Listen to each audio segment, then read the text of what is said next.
சுத்தி 1000 பேர் இருந்தாலும் ஏதோ ஒரு இடத்துல நாம மட்டும் தனியா இருக்கோம்னு ஒரு உணர்வு வரும். பார்த்திருக்கீங்களா? மெசேஜ் பண்ண யாரும் இல்லை, பேச ஒரு துணை இல்லை,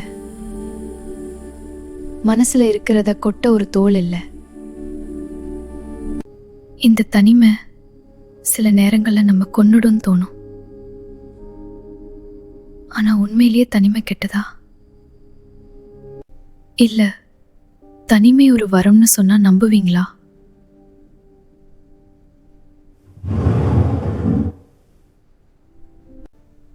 நாம ஏன் தனிமையை வெறுக்கிறோம் தெரியுமா?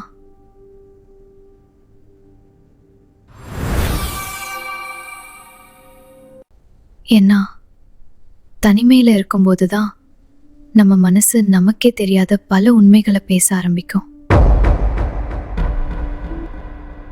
நம்ம பயம், நம்ம தோல்விகள், நம்ம ஏமாற்றங்கள் எல்லாம் சத்தமா கேட்கும்.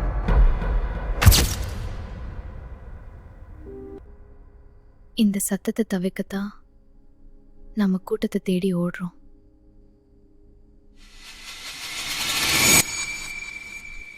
ஆனா ஒரு உண்மையை புரிஞ்சுக்கோங்க.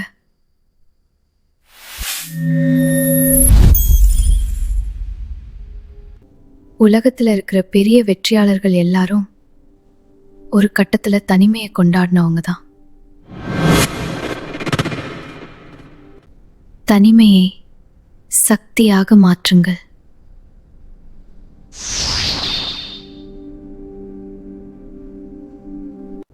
தனிமை வேற, தனித்திருத்தல் வேற. யாரும் இல்லையேன்னு வருத்தப்படுறது தனிமை. நான் மட்டும் போதும் நோபல். உங்களை நீங்களே செதுக்கிறது தனித்திருத்தல். தனிமையில இருக்கும்போதுதான் உங்களோட உண்மையான பலம் என்னன்னு உங்களுக்கு தெரியும்.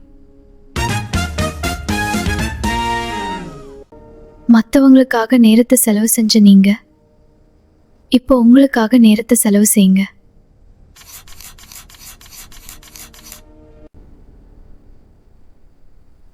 ஒரு புத்தகம் படிங்க, ஒரு புது விஷயத்தை கத்துக்கோங்க.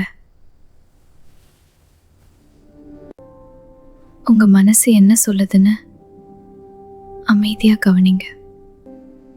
கூட்டத்துல நீங்க ஒரு ஆளா இருக்கலாம், ஆனா தனிமையில தான் நீங்க நீங்களாவே இருக்க முடியும். தனிமை ஒரு ஆசிரியர்.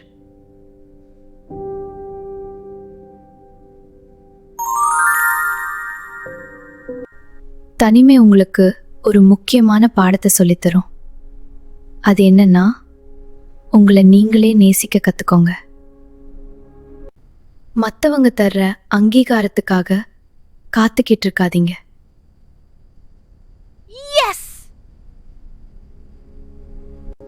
நீங்க தனியா இருக்கும்போது உங்களுக்குள்ள ஒரு அமைதி வரும் பாருங்க. அந்த அமைதி தான் உலகத்திலேயே மிகப்பெரிய பொக்கிஷம்.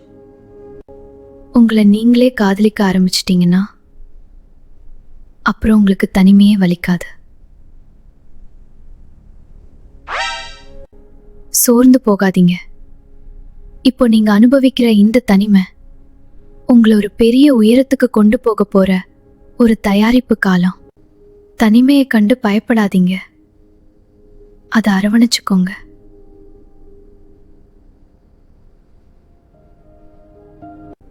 நீங்க தனியா இல்ல, உங்க கூட உங்களோட கனவுகள் இருக்கு. இந்த வீடியோ உங்க மனசுக்கு தைரியத்தை தந்திருந்தா லைக் பண்ணுங்க.